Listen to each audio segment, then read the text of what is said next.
L'idée, c'était de prendre quelque chose qui me touche. Et ce que j'ai toujours apprécié dans l'œuvre d'André Hambourg, c'est ce regard perçant. Une peinture totalement différente. La beauté de l'exécution. Cette alternance de clarté, d'obscurité. Une utilisation de la couleur très expressive.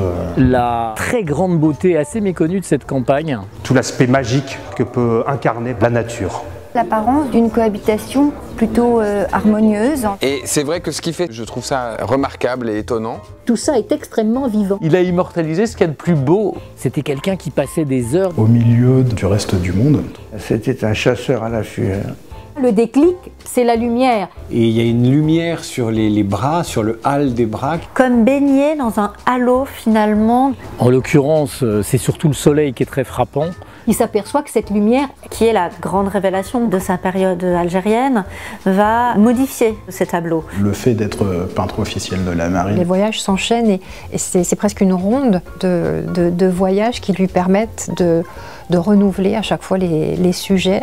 C'est vraiment une invitation à comprendre sur des lieux qui sont récurrents dans le travail d'André Hambourg, comment des événements ont une incidence sur sa manière de peindre. Et il a du bonheur, parce que c'est ça aussi qui est important, c'est de sentir qu'il y a un bonheur de peindre. Et je trouve que le peintre a à la fois merveilleusement bien capté cette émotion qu'on peut ressentir. On a vraiment quelque chose de très impressionnant. Et le tableau m'a touché. Pour toutes ces raisons, pour la douceur du tableau, pour l'apaisement, pour la poésie, l'instant comme ça pris.